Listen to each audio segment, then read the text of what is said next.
Ama, Salamat po sa paghirang ninyo sa amin. salamat po sa paghihirang niyo sa amin Upang maging kasapi ng iyong sambayanan. upang maging kasapi ng iyong sambayanan. Ang Iglesia ng aming Panginoong Jesucristo. Ang Iglesia ng aming Panginoong Jesucristo. Ama, ipinakita mo iyong pagmamahal sa amin. Ama, ipinakita mo ang iyong pagmamahal sa amin Sa pamamagitan ng pagsusubo sa amin ng iyong anak. sa pamamagitan ng pagsugo sa amin ng iyong anak At sa pamamagitan ng pagsubo sa amin ng Espiritu Santo. at sa pamamagitan ng pagsugo sa amin ng Espiritu Santo. Ama, tinatanggap namin si Jesus.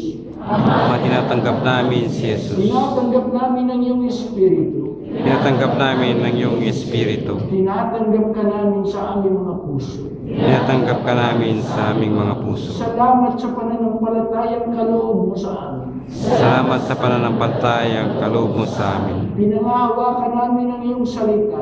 Pinanghahawakan namin ang iyong salita. Pinagkakatiwala namin ang aming sarili sa iyo. Pinagkakatiwala namin ang aming sarili sa iyo. Susundin ka namin ng buong pagmamahal. Susundin ka namin ng buong pagmamahal. Ama, sumasampalataya kami. Ama, sumasampalataya kami. Palalimin mo pa ang aming pananampalataya. Palalimin mo pa ang aming pananampalataya. Pagbayin mo ang aming pagiging Kristiyano. Patibayin mo ang aming pagiging Kristiyano. Igawad mo na matuwa kami Igawad mo na matuwa kami na kami ay mga Katoliko. na kami ay mga Katoliko. Salamat, Ama, sa iyong Iglesia. Salamat, Ama, sa iyong Iglesia. Salamat sa simbahan na kinabibilangan namin. Salamat sa simbahang kinabibilangan namin. Gawin mo kaming tapat na tagasunod ni Kristo. Gawin mo kaming tagatapat at tagasunod ni Kristo.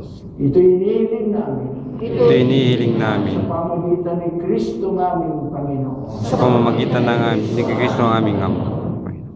Pahintulutan po yung gawad ko ang benediksyon sa inyo. At bukas po, ganito rin oras, kung makapagyaya pa kayo ng iba, yayain ninyo, kung pinabang kayo, at iwiin ninyo itong mga narinig ninyo dito, pag-usapan ninyo, gamitin ninyo sa panalangin upang ang pananampalataya ninyo ay lalong pong yumabong, lumalim, at lalong maging totoo. Sumayin niyo ang Panginoon. At sumayin niyo rin. Pagpalain kayo ng makapangyarihan, Diyos, Ama, Anak, at Espiritu Santo. Amen.